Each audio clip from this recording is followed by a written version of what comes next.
Tuhan Yesus memberkati kita. Shalom. Jangan lemes ya. Lebih semangat. Shalom. Iya, puji Tuhan. Saudara, kita kasih tepuk tangan dulu untuk pelayan-pelayan kita ya.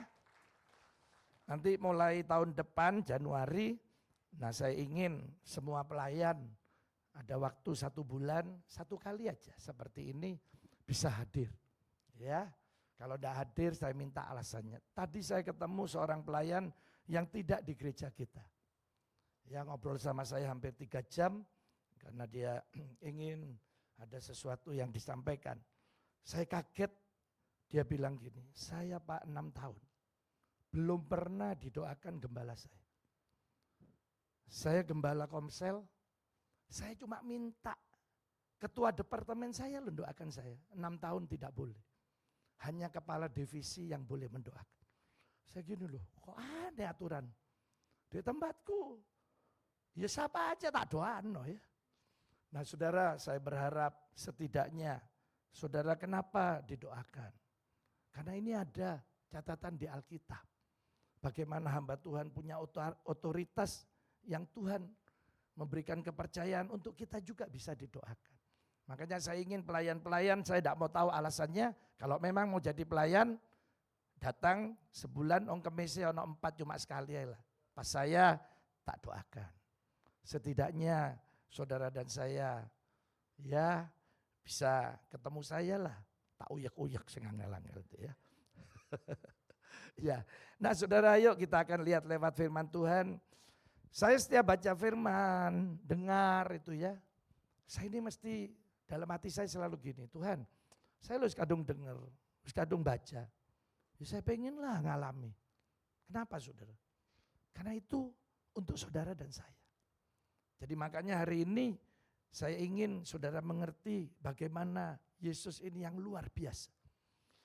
Hari-hari ini sudah mulai 3 bulan lalu ya, masuk YouTube. Ya YouTube atau apa kok ya? YouTube apa ya? Instagram ya, terus TikTok ya. Nah, jadi saya dimasukkan ya pendeta bohong, pendeta sesat, ya itu ya. Karena saya kan bilang kalau saudara sakit, Yesus pasti bisa sembuhkan. Kenapa? Karena ada kebenaran firman. Oleh bilur-bilurnya kita menjadi sembuh. Itu kebenaran. Saya seorang hamba Tuhan, kalau ketemu orang sakit, masa saya ngomong gini? Aduh ketoknya kok iso waras apa enggak ya? Tidak mungkin. Saya hamba Tuhan, kebenaran ini saya sampaikan. Ini loh, kamu oleh bilur-bilurnya kamu bisa sembuh. Kalau dia nanti meninggal dan lain sebagainya, urusan dia dengan Tuhan. Tapi kebenaran ini harus disampaikan. Nah itu yang tidak bisa diterima. Nah biasanya yang gitu-gitu itu yang tidak mengalami pertolongan Tuhan. Ya saya sering tidak pernah nanggepi, kenapa? Karena memang dia menghambat pekerjaan Tuhan. Padahal dia ngaku seorang hamba Tuhan. Kalau seorang hamba Tuhan, ya telepon saya toh. Loh Pak Sam, kita diskusi yuk. Apa benar ajarannya begini? Bukan terus diumbar ya di medsos. Kadang saya itu ketemu teman saya yang bukan anak Tuhan ya. Apa Oming? Kok pendeta gegeran tok di medsos katanya. Gegeran apa? Waca niku. Ilo-iloan terus katanya. Kan gimana kita mau jadi saksi? Hamba Tuhan apa ini? Nah firman Tuhan selalu mengatakan satu kepastian. Jadi makanya katanya Yesus, jika kamu minta apa saja, asal kamu percaya, doamu lo akan dijawab. Loh Yesus yang ngomong.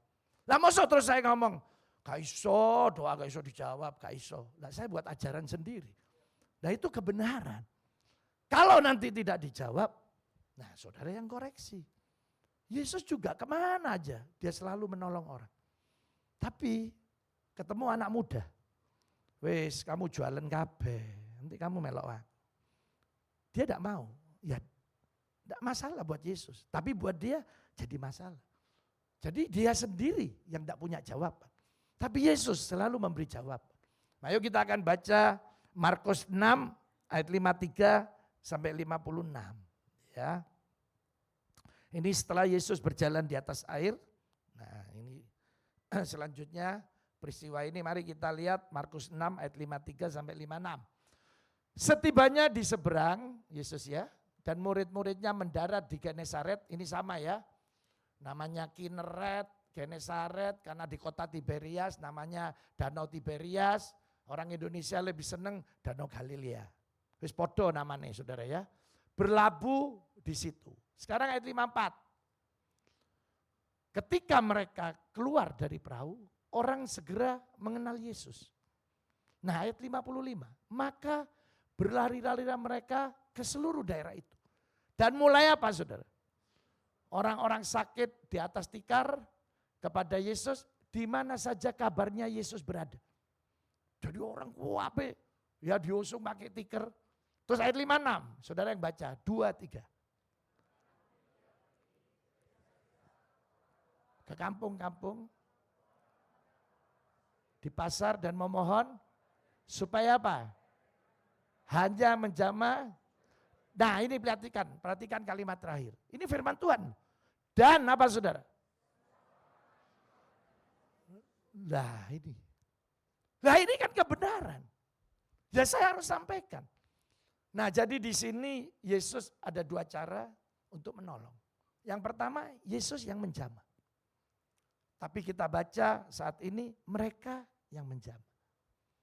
Nah saudara, saya lebih senang mereka datang minta untuk bisa menjamah Yesus. Kenapa? Berarti mereka mau. Jadi niat gitu ya. Saya dulu punya usaha, pokoknya karyawan saya datang. Kok Pak, aku resign aja berhenti. Saya enggak pernah, kamu pikirin lah, terus melok aku suwe lo, masuk saya mau berhenti. Saya enggak pernah. Ya yes, makasih, keluar. Kenapa? Karena hatinya sudah tidak mau di saya. Tapi saya jadi hamba Tuhan, kadang ada full timer datang. Saya mau resign Pak, saya tidak bisa lagi kayak dulu. Ya kamu pikirin lah, Nek Isa, ayo wis melok aku bareng. Beda, ya saudara ya. Tapi nanti kadang saya mikir, nanti pas dia terpaksa tok ke sini, nanti satu waktu ada masalah lagi dia akan bilang, nah dulu kan Pak Samuel yang maksa saya. Waduh, di pikiran saya terhantui seperti itu. Jadi maksud saya kalau sudah ngomong gitu berarti sudah ada niatan hati yang enggak mau. Tapi kalau seseorang memang minta sama Yesus, Yesus saya mau jamah jumbai-jubah. Ya, tadi saya sudah membawa jumbai-jubahnya, lupa ya. Jadi di jubah-jubah itu ada pernik-pernik yang ada hitungannya, itu bicara firman Tuhan ada di sana. Jadi kalau dia megang berarti dia megang janji firman Tuhan.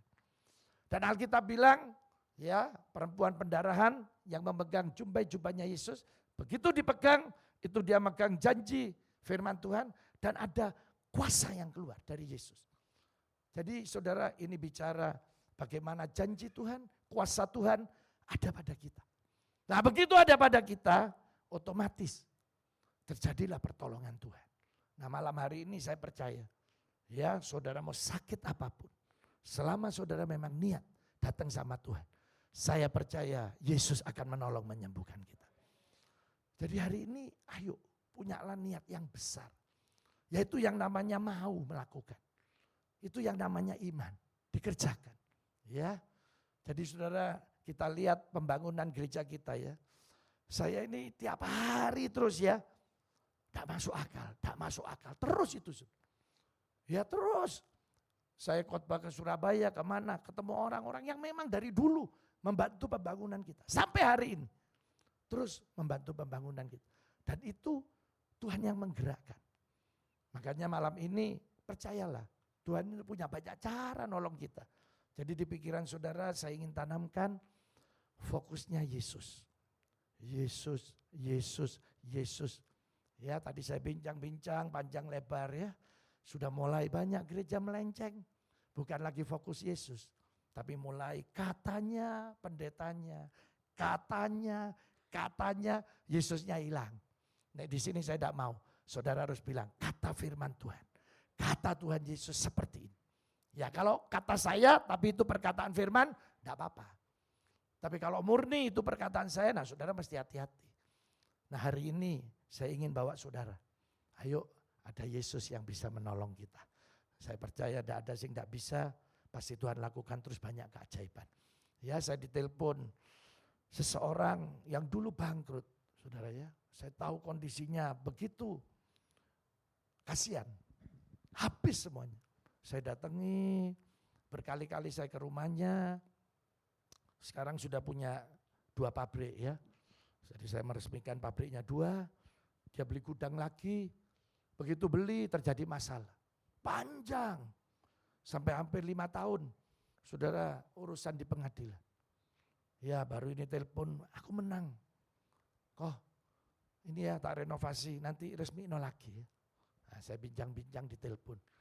Saudara, dia cuma bilang sederhana sekali. Wis, nedak Yesus, ndak isa kok. Wis tak pasti wis, nedak Yesus, ndak isa. Dia importir sekarang dari Tiongkok, datangkan barang. Nah saudara, saya percaya hanya Yesus yang bisa menolong kita. Ayo fokuskan kepada Yesus, datang seperti semua ini. Yang menjamah jumbai-jubahnya. Ah ini dia, jumbai-jubahnya. Makasih Pastor Yoel. Nah, ya. Ini jubah Yesus, namanya talit. Huruf terakhirnya D ya.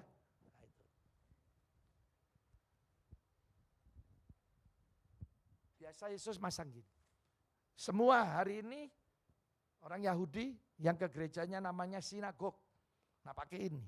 Semua kegiatan keagamaannya pakai ini. Nah kita kualik. Nek isuk kademen nganggo iki. Wah, repot ya.